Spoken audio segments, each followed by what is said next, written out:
That's Lauren's job to mute all of us, but I'm going to unmute just briefly. We're going to go ahead and get started. This is so exciting to see so many faces. Oh my gosh. I want to welcome everyone. We had 45 registered for this event today, which is the largest we've had. So bear with us as we work out the kinks. But it's super exciting to see so many faces, so many familiar faces, and reconnecting with you all.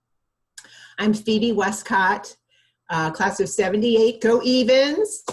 I'm the alumni director at the college, and we're so thrilled to have all of you join us, and thank you for taking time out of your day. It is a lunch break, excuse me, for many, so feel free. Will be an informal visit with Dr. Abell, so feel free to grab your lunch and sit back and relax. Lauren Grimmett, and I've lost Lauren, I want her to wave if we can see her. There she is, up on the upper left for me. She is the assistant director in the alumni office, and she will be hosting and monitoring this session for us.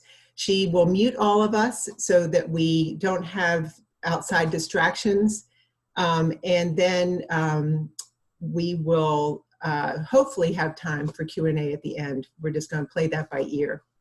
But I'd also like to introduce a good friend of mine, Randolph Leela, class of 99, Randolph.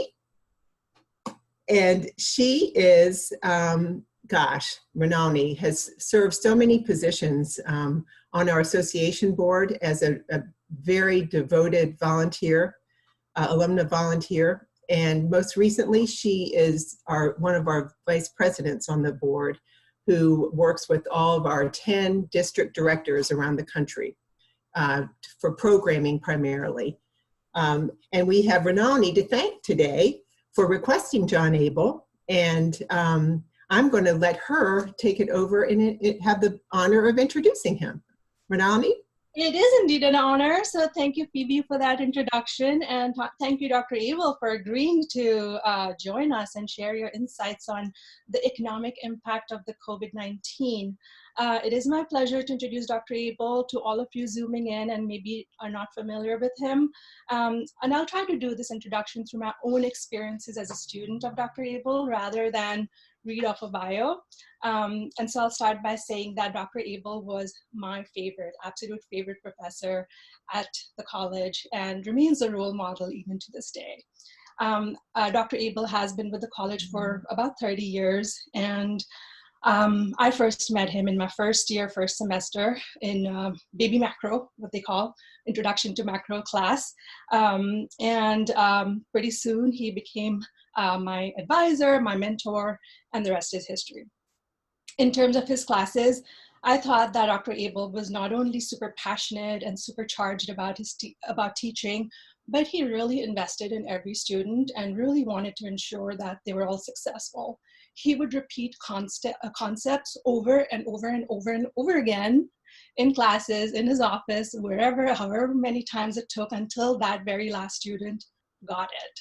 So there are some quotes that he would use in his classes that I still remember to this day, 25 years later. So I'm going to share some of those with you.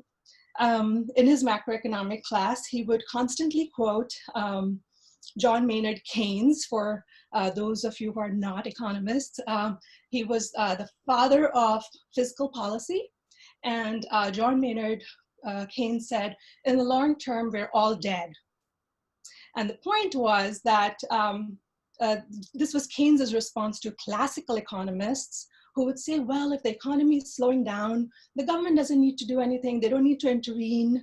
In the long term, things will smooth back up all on its own. And so don't do anything. Well, Keynes was, well, in the long term, we're going to be dead.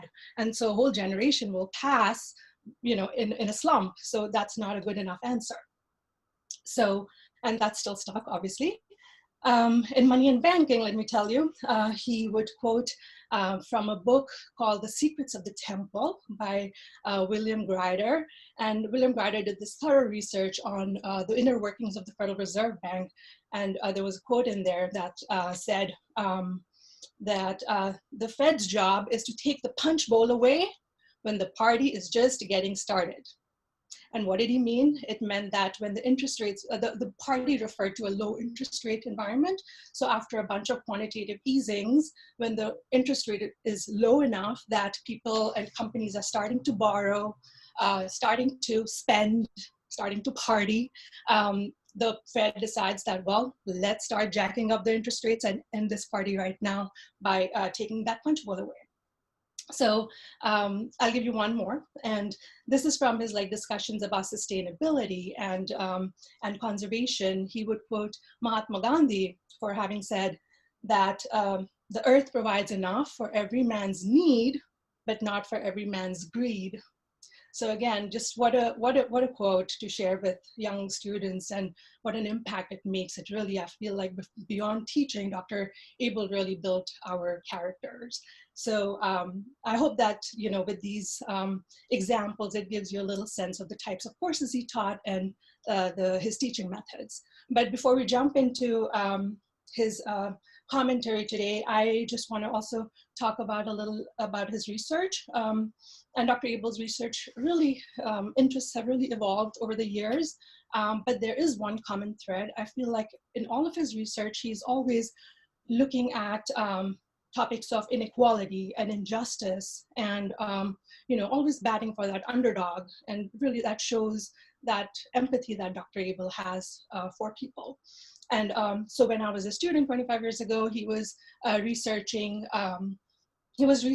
the maquiladora factory workers in Guatemala and Nicaragua. And these workers were working under really bad conditions, inhumane conditions, and getting really paltry wages. So that's what he was researching.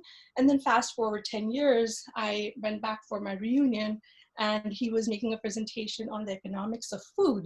Well, what is the economics of food? It is, industrialists and big companies trying to profit from food, basically, by contaminating food. That's my word, not his, but they contaminate food by using pesticides and insecticides in the production process, which is not good for consumption, which is not good for the human body, but it boosts the output, and therefore they make more money.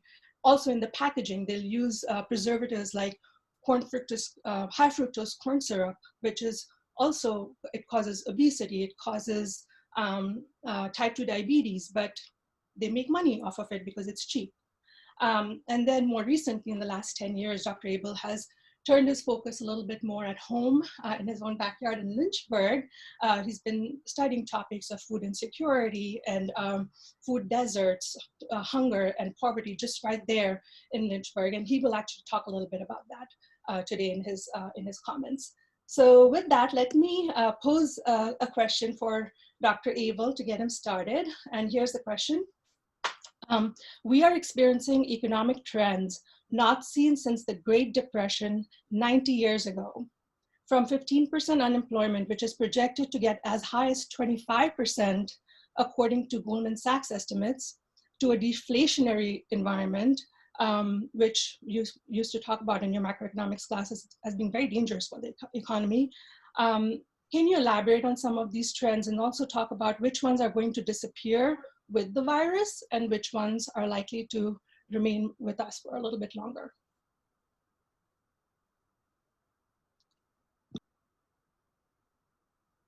Over to you, Dr. Abell. I think you're in mute.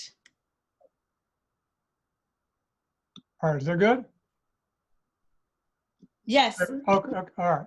Let me tell you what I want to do.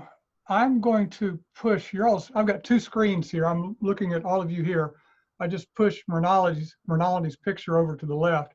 I've got some prepared remarks here addressing some of your questions, Mrinalini. And if I stick to those, that's going to keep me hopefully within what little time we have here today. If I just start talking and rambling, I could talk forever, as you well know. So I'm going to be looking at a prepared script as if I'm looking at you folks. So bear with me. And I was talking with Lauren earlier about this. If I were before you at a podium or something, you wouldn't have any problem with me having a prepared script, and I would look up and down. So it's kind of the same thing here. But again, this is trying to keep me with some boundaries. So Let's see, Lauren, I said I would have you start with just a couple of fun little images just to let alums know I was thinking about them. Let's see if these images come up. There you go. I could not find any sun to speak of except right now when I look out my window here. So this is back campus. You see the angle here looking at the chapel. The rhododendrons have been in full bloom. And I know one of the things that always comes up this time of year, and one of you was talking about how cold it's been in Maine, and soon you'll be able to start planting. It's been not cold, but so cool here that things aren't blooming really, really well. If you go to the next slide, Lauren, that's the only peony that's outside my office door. I'm on sort of backside campus, whatever. And usually just the campus is an explosion of peonies. And it always happens right at graduation time. But there's very few right now because of the cooler weather. But there's one right there. And it kind of makes me think about graduation, thinks about students and alums.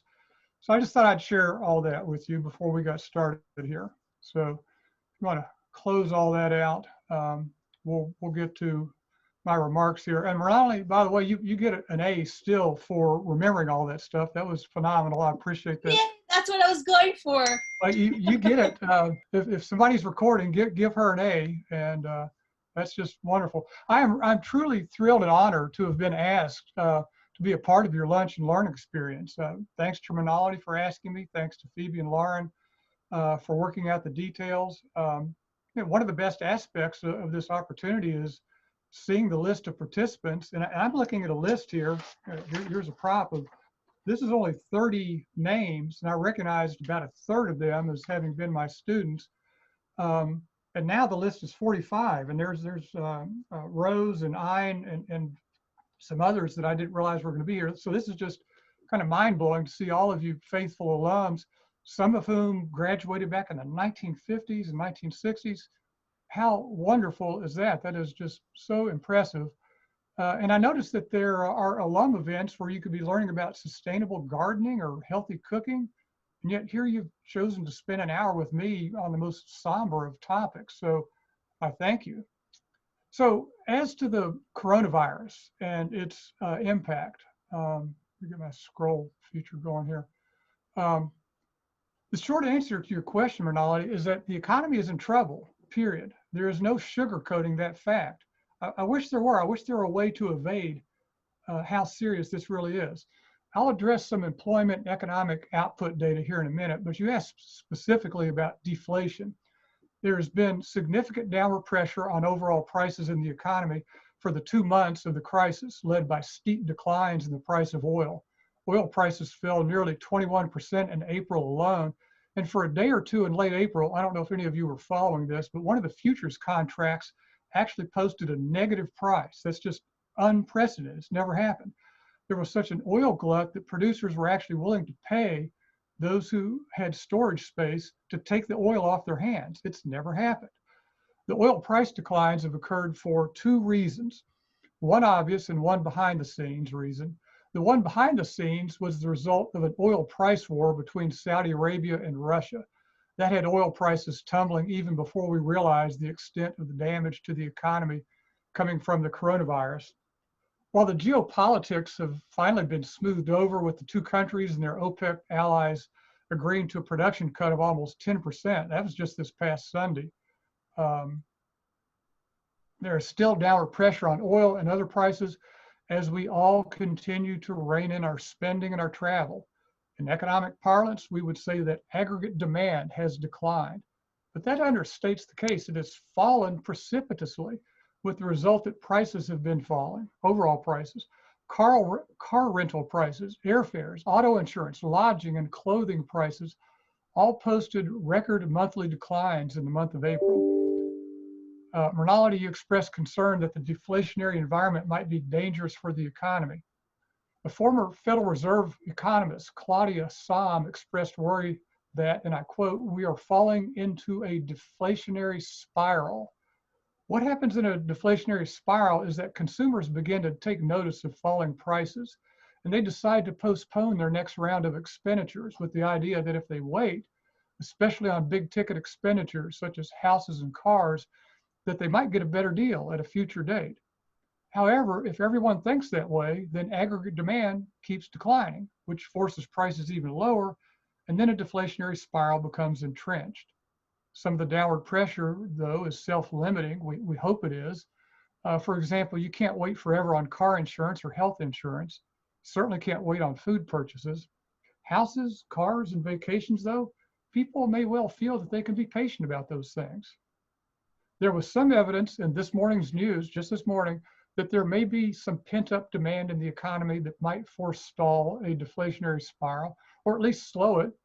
Automakers have discovered that if they throw enough incentives at consumers, not lower prices, but rather 0% interest rates with repayment periods as long as 7 years, people will actually buy cars. And the interesting result is that April, when we got such terrible statistics otherwise, April car sales increased 24%, the industry's largest year-over-year increase in 8 years.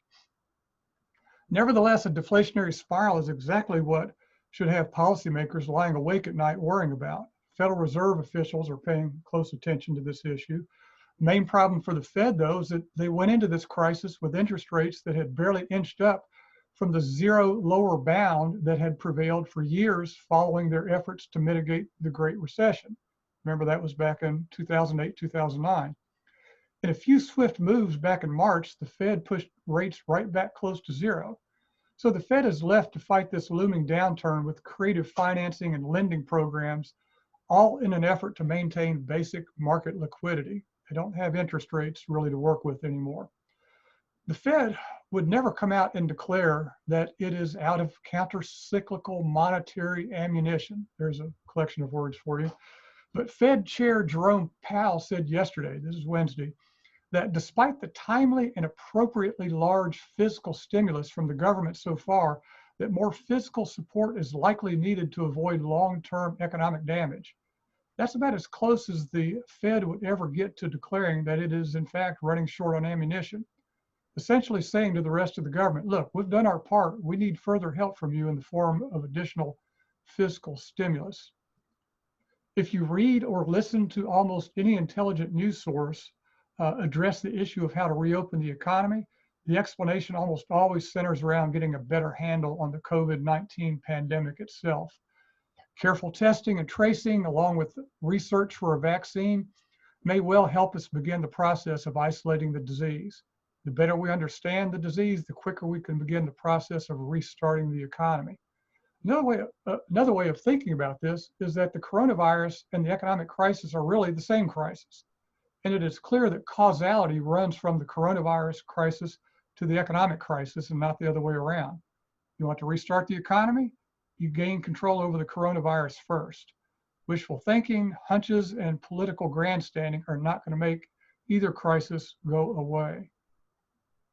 You could order the complete restart of the economy tomorrow to say it's going to happen, but if people don't have the confidence that they will be safe out in the public arena at coffee shops, restaurants, movie theaters, and on airlines, for example, then the effort at a restart may be painstakingly slow. And as Dr. Fauci told the US Senate on Monday, if we restart the economy before we have a handle on the pandemic, we run the risk of a second wave of infections. Now, regardless of official pronouncements, confidence in rejoining regular economic activities will only come once people have confidence in public institutions and the information they convey about our safety. Now, it dawned on me as I was thinking about all this that one of the major takeaways from this crisis is the importance of public health. Public health is something we take for granted. We just ignore it until, well, suddenly we no longer have public health. For eons, cities resisted the heavy hand of the government, the public part of public health, in addressing serious problems like polluted water, unbreathable air, sludge in the streets overflowing with excrement because of a lack of basic sanitation, and so on. And only when that resistance to the role was overcome was progress made against those problems. There seems to be a concerted effort to convince people that the government is once again not to be trusted, that it is part of the problem, that the private sector, through the invisible hand of the market, can solve all problems. Well, with the coronavirus pandemic, we have a public health problem on our hands, the likes of which we've never seen, ever. And it became apparent nearly immediately that the private sector simply wasn't up to the task of dealing with it. When consumers get scared and they sit at home watching the news all day long and seeing the infection rate rise day by day, the entire economy simply seizes up. And with the exception of groceries and online shopping, economic activity has in fact ground nearly to a halt. Any public sector economics textbook would tell you that when there is an externally imposed crisis, especially one of this magnitude, that there is in fact a useful role for the government. And the government has to some extent risen to the occasion, but not without an ugly display of politics and finger pointing. There was one particular government agency that was well positioned to prevent, detect, and respond to infectious disease threats such as COVID-19. It was an agency of the federal government, the National Security Council, Directorate for Global Health, Security, and Biodefense. There's a name for you. It was established in 2014, and it coordinated among health agencies, the State Department, and even the Pentagon.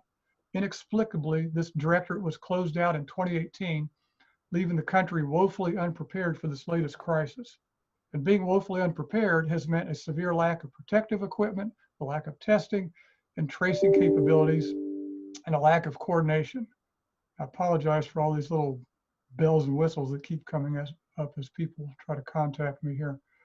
So exactly how bad is the economy? I wouldn't recommend looking at the numbers from Wall Street to answer that question. Rather, I'd look at numbers from Main Street. Gainful employment is what keeps our capitalist economy ticking, so let's start there. This past Friday, May 8th, April's unemployment rate was reported to be 14.7%. 2 months earlier, by comparison, the unemployment rate was only 3.5%. The numbers of jobs that were lost for the same month was a staggering 20.5 million people.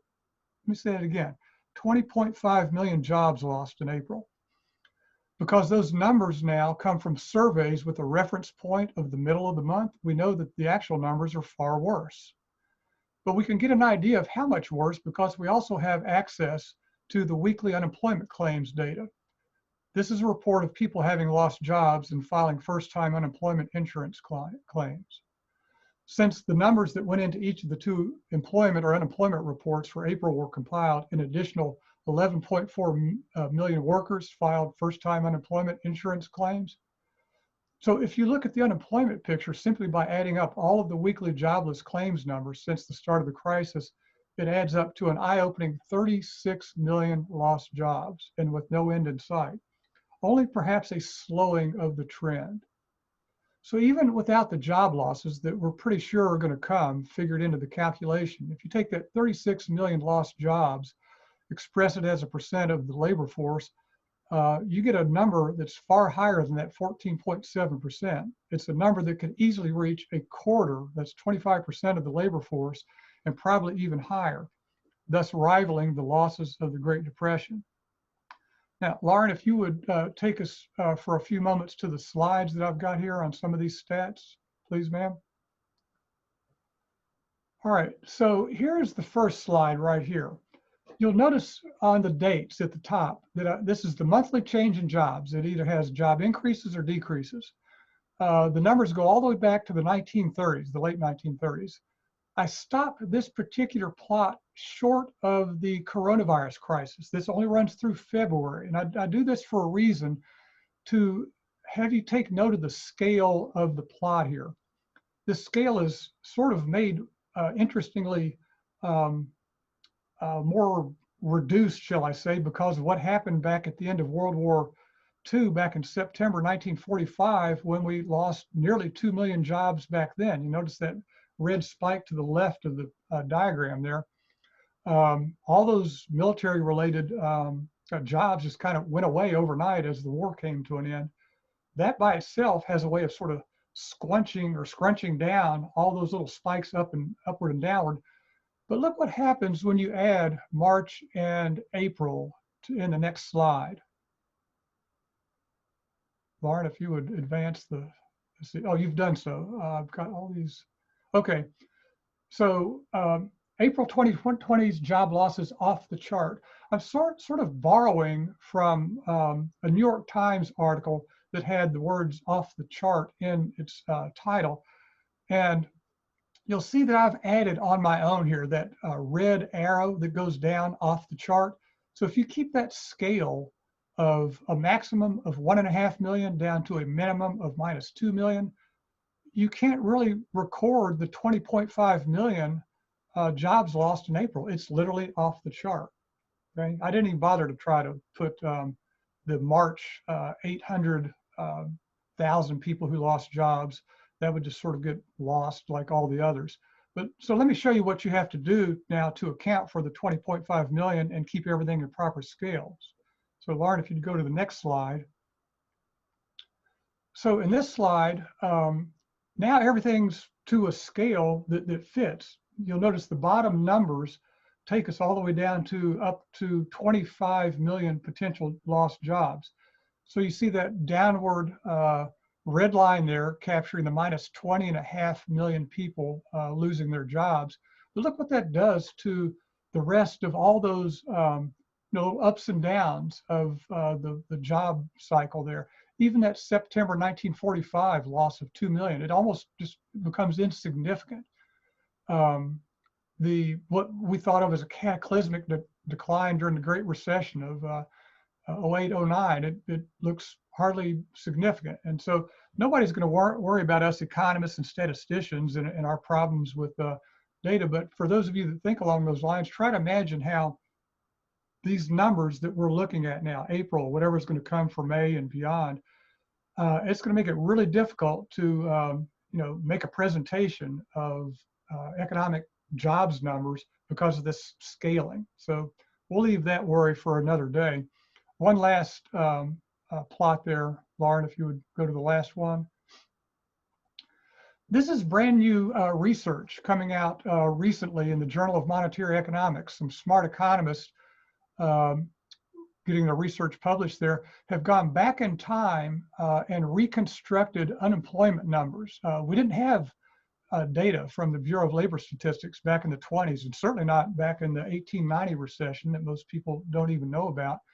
But they've taken the existing data, reconstructed it, and we now have a look at this employment cycle going back through time. And you see the Great Depression, the era that we always think about, back in the 1930s, spiking at 25.5%.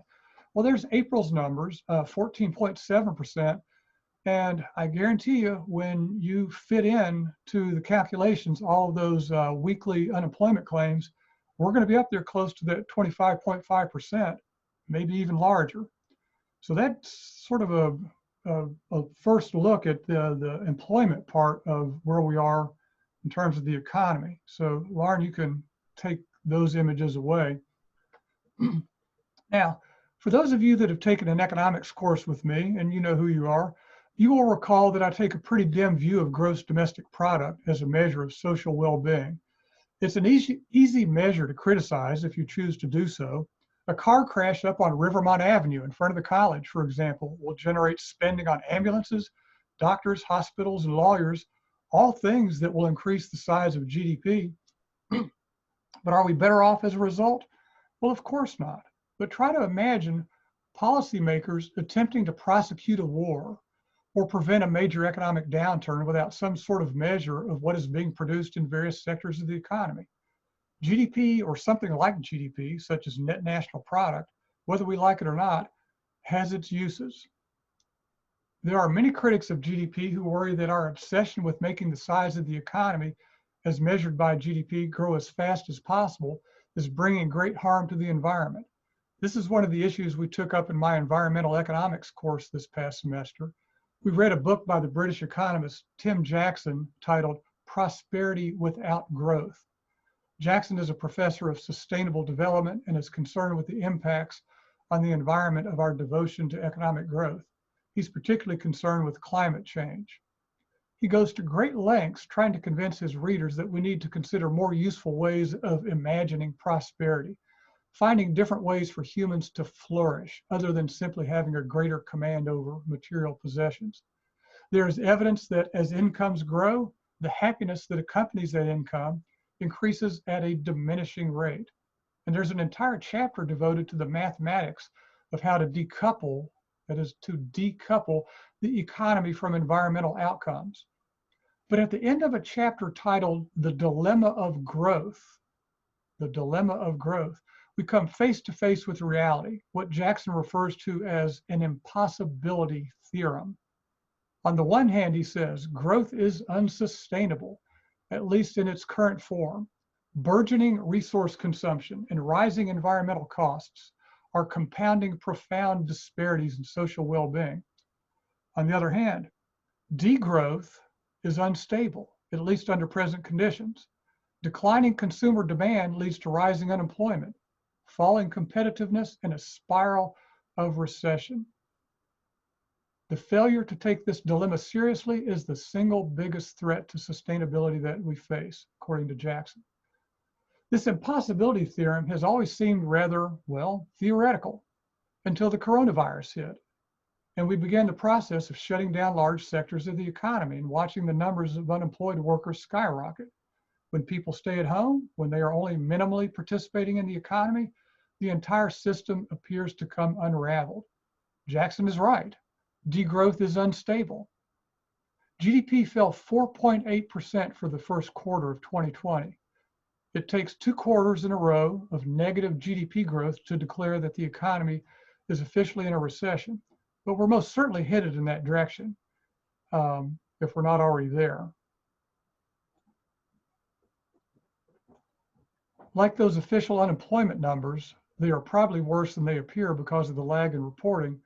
That GDP growth rate of 4.8% significantly understates the magnitude of the downturn. That rate is for the first quarter of the year, 3 months. The coronavirus impacts only set in the last 2 weeks of that quarter. The economy had been experiencing economic growth. It wasn't stupendous growth, but it was 2.1% prior to that. So if you work through some seat of the pants math, you realize that economic growth for those last 2 weeks had to be on the order of minus 40% on an annualized basis. If that continues for another quarter, then not only will we be looking at an official recession, and like I say, I suspect we're already there, then we'll be looking at an economic downturn that rivals or exceeds the Great Depression of the 1930s. We always hear numbers, and again, we didn't have hard data back then. They've tried to reconstruct it, and it's thought that GDP was probably declining around 30% back then. Economic output was lower by about 30%. So that's not good under any way of looking at things. Now, a little digression, we hear a lot about Italy and how it is handling the crisis. I read that the water in the canals of Venice are running clear and blue and teeming with fish and even dolphins. All that's wonderful as far as the environment goes. But I guarantee you that Venetians would trade away that clean water in a minute to have their economy and their livelihoods back. Now, that takes me to a pause. Mrinalini, did you want to sort of pose the second question here about inequality, rich and poor, and that kind of thing? You're muted. There we go. Yeah, I'd be happy to. So it's, here it is. One of the economic realities of the COVID-19 pandemic is that it is affecting the rich and the poor very differently. While the wealthy are able to shelter in place and not worry about the next paycheck, the less fortunate are confronted with the possibility of dying from hunger, if not the virus. Can you draw upon your own research on food insecurity, food deserts, redlining, and such to explain the economics of this inequality? And separately, has the government, our own or any government in the world, done enough to protect its most vulnerable citizens? All right, let me see if I can address at least part of that. That's probably several days lecture all rolled into one. But regarding how the COVID-19 pandemic is affecting rich and poor, every major crisis that hits, whether it's a hurricane, climate change overall, or this COVID-19 pandemic, nearly always has a differential impact on the rich versus the poor. The rich live in sturdier homes. They generally have healthier diets and better overall health. They have a much larger nest egg to fall back on should economic calamity hit. There was a study back in 2018, I don't know if any of you saw this or you keep hearing it being referenced, but it indicated that two-thirds of Americans did not have sufficient savings to cover a $1,000 emergency. Now, I'm guessing that most of us on this video luncheon call here can imagine something in our kitchens going wrong that could quickly eat up $1,000.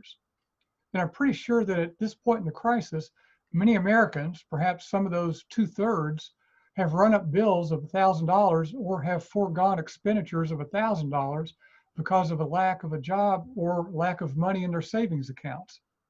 The rich, on the other hand, are more than likely among those who have been able to keep their jobs and work remotely from home. Home for them means sufficient room to shelter in place and to practice safe social distancing. Those of you who have taken an economics course from me recall that I usually offer bonus questions on tests based on current events.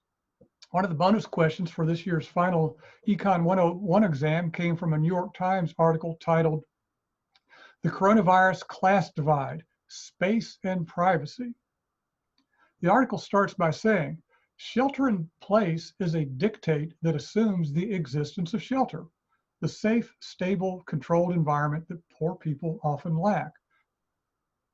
It goes on to say that there are quarters of America where social distancing is practiced with care, but the house in Robesonia, Pennsylvania, that Mark Stokes, this is the gentleman featured in the story now, shares with 10 other people is not among them.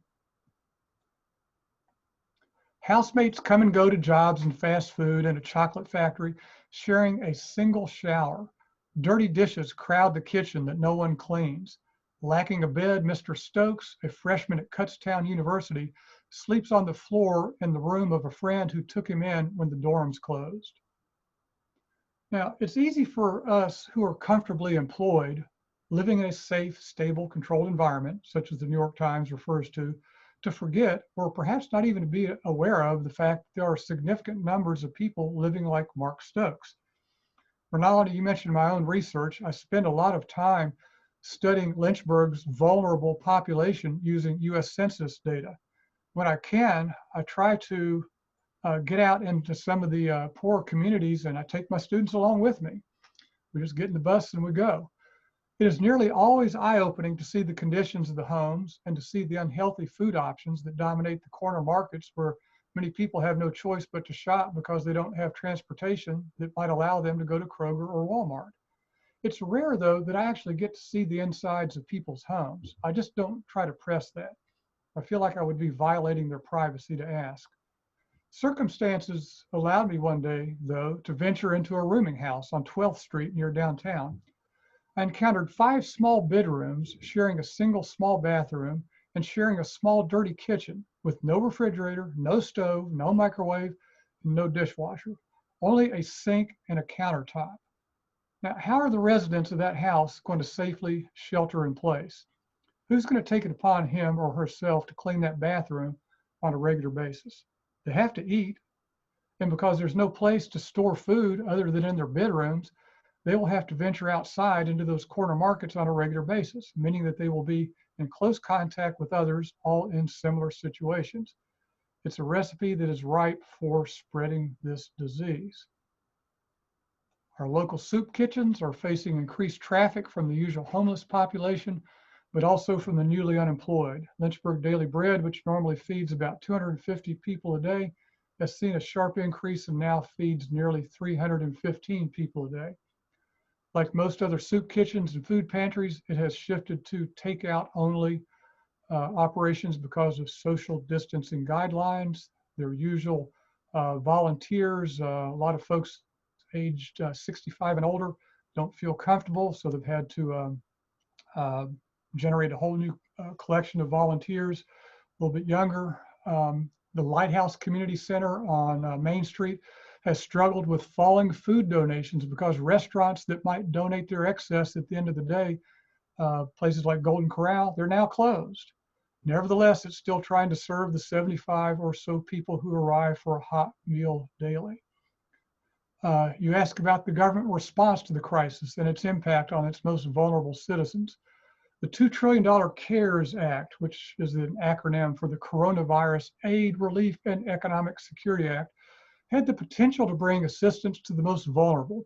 The so-called recovery rebate checks of $1,200 per adult and $500 per child are in fact available to people with low incomes.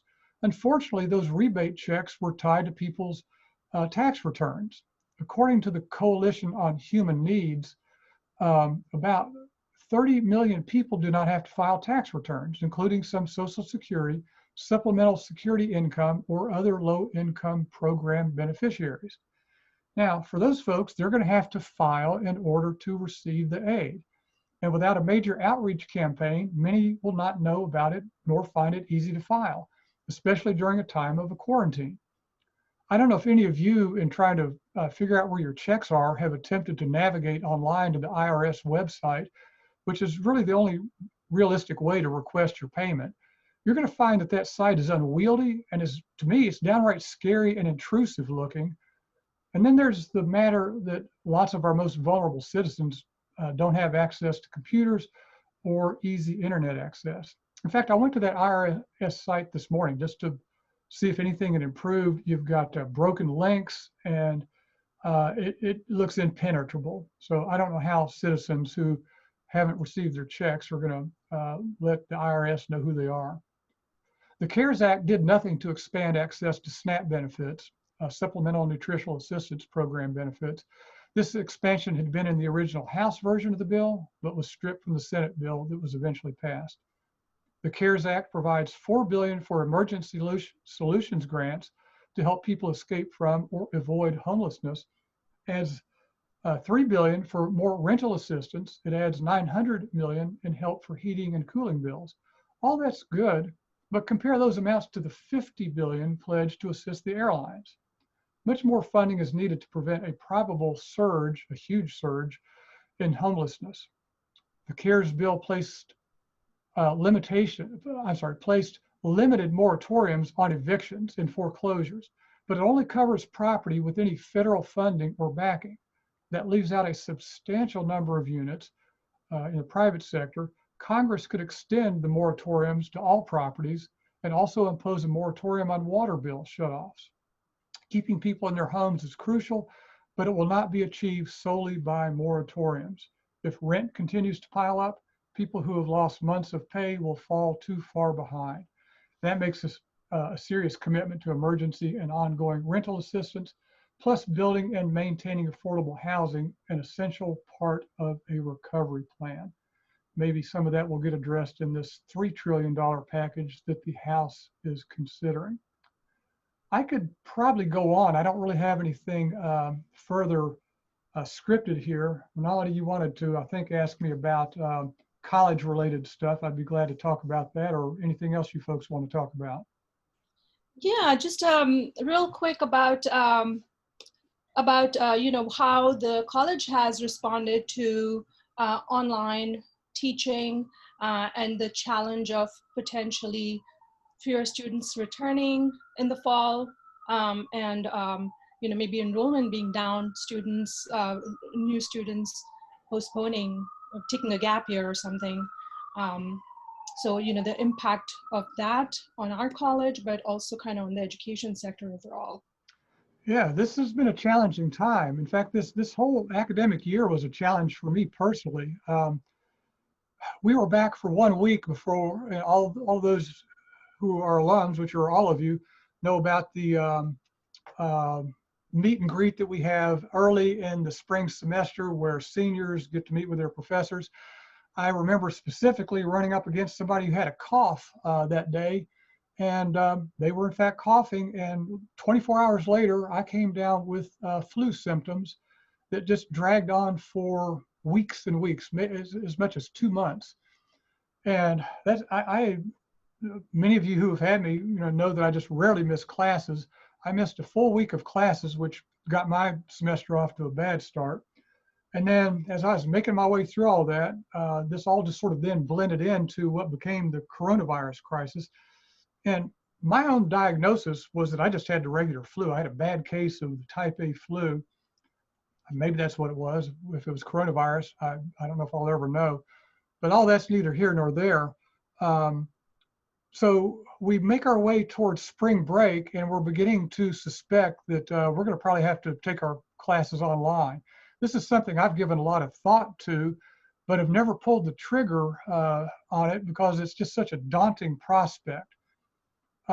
There are institutions, some here in town, who have these little canned kind of courses they just sort of pull out and replicate. There's some clever people who do this really well. People like Salman Khan. I don't know if any of you know the Khan Academy videos. Those are very cleverly done.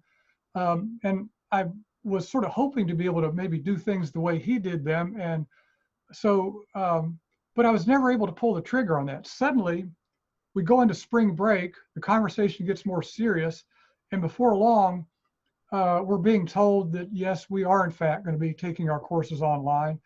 And fortunately, rather than having 1 week to pull it off, we were giving the second week of spring break, an extension, if you will, to get our act together and learn to put our courses online. So all of us, from the most technologically astute to those who are complete Luddites, and I always refer to myself as a Luddite, but I don't really think I was the most Luddite of the group here. I was somewhere in between, maybe more than halfway toward the Luddite group. We had all these sessions with our IT people who put in enormous amounts of hours teaching all of us professors who didn't already how to do so, how to put our courses online. And we had choices. A lot of people chose to do their courses synchronously, which some cumbersome language there, simply means that you sort of went online with your students during your regular class time. So if you had, say, a 9:25 Tuesday, Thursday class, you simply met with your students. You used Google Meet, which we all learned how to use. We're working with a Zoom here, but we all learned to use Google Meet. And we took, those of us doing our courses synchronously, took our courses online. We met regularly, attempted to record those videos in case anybody needed to, maybe they didn't have computers, there was a problem with logon, they had a fallback. I decided, since I'd really given all that earlier thought about how I wanted to take my courses online, I was trying to think strategically that if ever I might want to have, just a standalone online course, it didn't necessarily make sense that I would just have a bunch of recorded lectures that, were recorded at a point in time. So I tried to make my asynchronous courses be a little bit like those Khan Academy videos. Well, unfortunately, I didn't have the writing pad that Mr. Khan uses, which makes for an interesting approach to his videos. But I taught myself how to use Microsoft Paint and PowerPoint. And so I use these more static PowerPoint images with voiceover. And so I've now got, what did I put out? Like something like 25 separate PowerPoint videos with voiceover. And there they all sit, half of a semester of material. And so now, as I and my colleagues think about what might happen in the fall, we're not sure. We're hoping, all we can do is hope that we're going to be back on campus. Students will be on campus. I'm sure we'll be more careful. There'll be some distancing of some sort.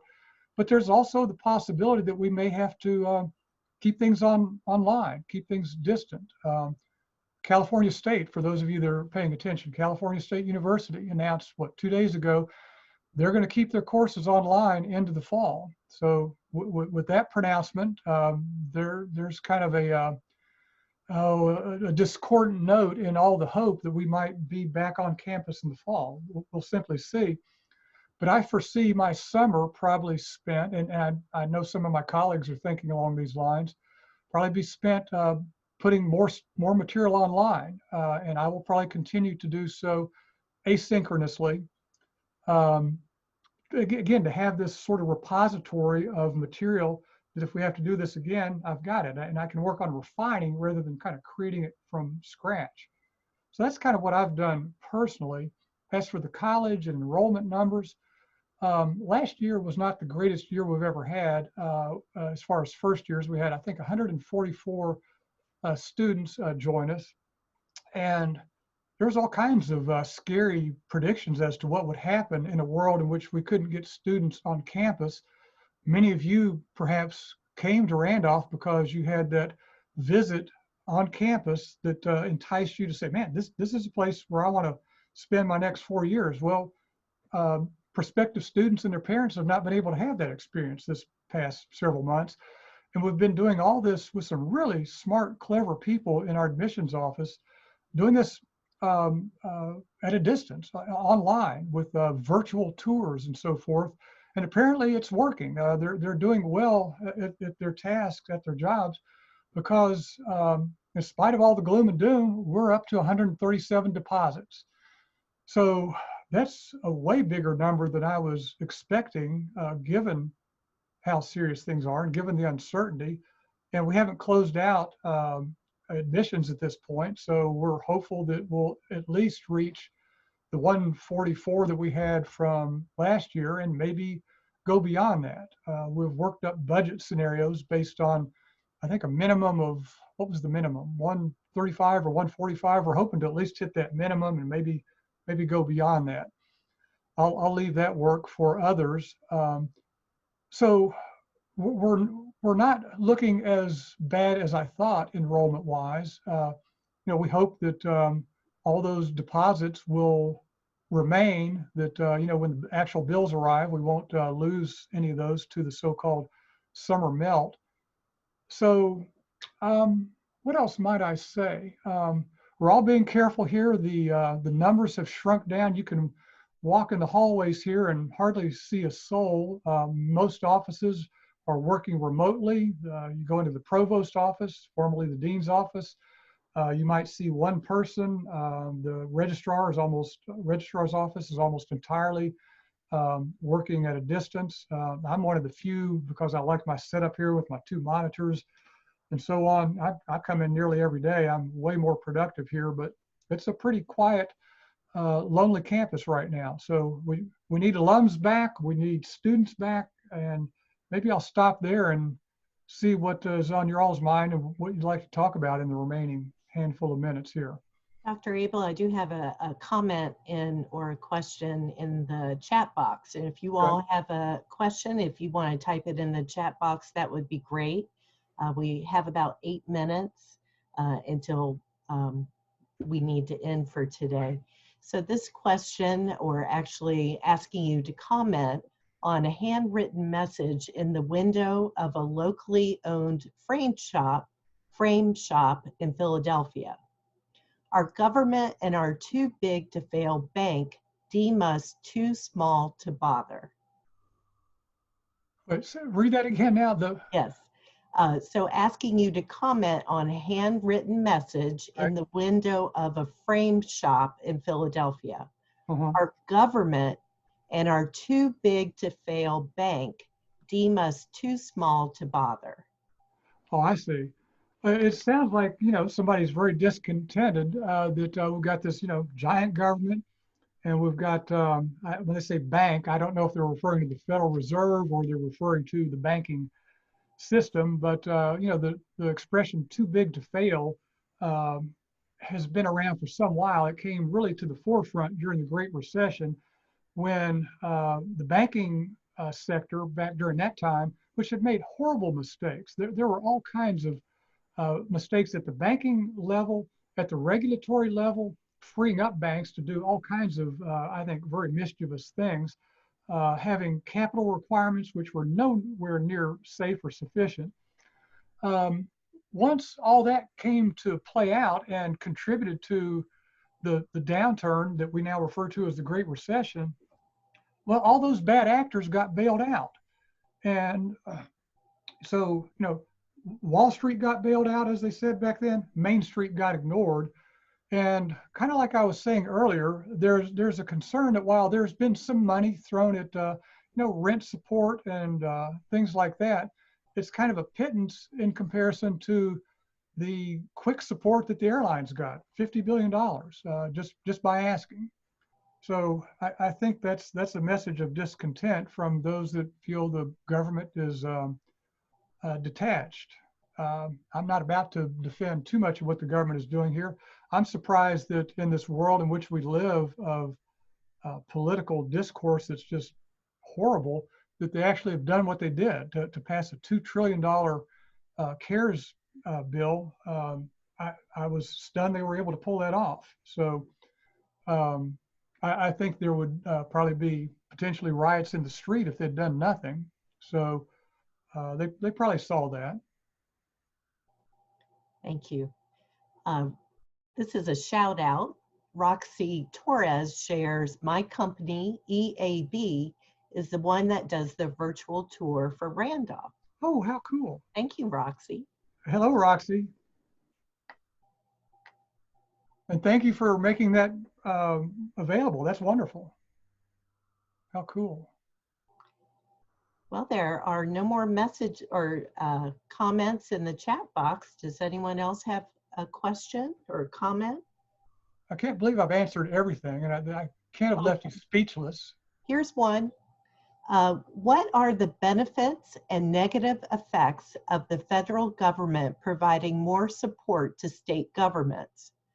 What will be the long-term effect of on our country if our government increases its federal deficit? Well, you're talking to somebody who, if you recall Mernality's introduction, has we'll say a fondness for Keynesian economics. And I say that with somebody here also having a concern for the environment. So I kind of go around and around here. You know, in that book I mentioned, the Tim Jackson book, Prosperity Without Growth, he takes a dim view of so-called Keynesian green economics, that you're trying to fix the economy with Keynesian solutions, but you don't really address some of these true underlying sustainability problems. So that said, I feel like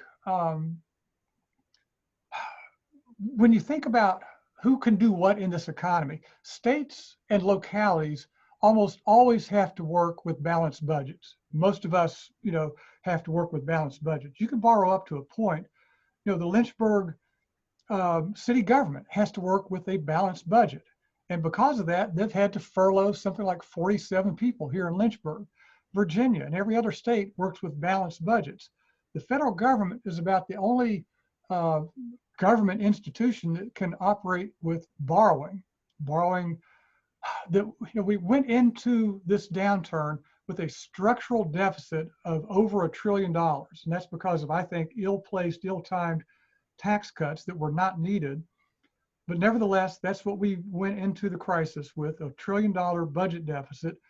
And so we immediately put together $2+ trillion in the form of that CARES Act and some other pieces of legislation. And now the House is considering another $3 trillion. Part of that $3 trillion, so if you add that up, you're now over $5 trillion. The numbers are staggering. Part of that $5 trillion would be money going to the states. And a lot of senators are raising questions about, you know, why this money should go to states. Now you get into the ugliness of the politics. They see some of the states as those who don't support the administration and all this back and forth ugliness. But the states are the ones bearing the brunt of all this. They're the ones having to operate with balanced budgets. And when they, you know, run up against budget limitations, the kind of advice they get from Mitch McConnell is, well, just declare bankruptcy. Well, you can't just do that. You can't have the state of New York or whoever declare bankruptcy. So we've got to get past the political grandstanding, and I think states probably need help. That this is exactly the role that the federal government sort of exists for here, to play you know, like a lender of last resort. The Fed oftentimes is cast in that role, lender of last resort. Well, the government needs to be the bailer outer of last resort, whatever language you want to use there. So I don't think it needs to sort of deflect from that job that it should take on. That was a good question. Well, I think we are right about at 1. John, thank you very, very much for such an grateful hour with all of us. And I know he has said that if you have any follow-up questions, don't hesitate to send them to the alum office or Abell at randolphcollege.edu, and we will be sure that he gets them. Thank you all for being with us. This has been, you know, it's a sobering topic in many ways. I can't say it's a whole lot of fun, but it has been really fun to be with all of you. And we'll be doing this more often, so stay tuned, and we hope to see you again soon. Take care and stay well. Thank you. Thank you. Thanks Thank again, you all. John. Thank you. Bye-bye.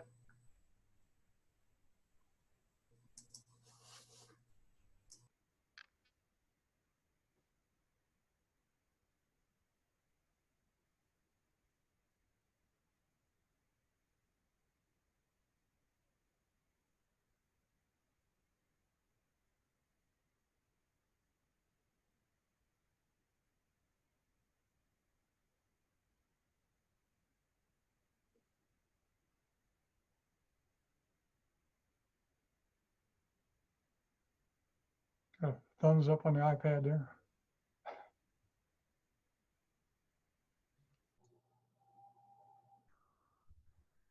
So should we close out here? Yes, thank you so much. All right. Thank you guys really for organizing this. This was great. Thank you. And All right. I'll be in touch with we had a few questions we couldn't get to, and Oh, I'll okay. pass those on to you. All right. Very good. Thank you. All right, bye-bye now. Bye-bye.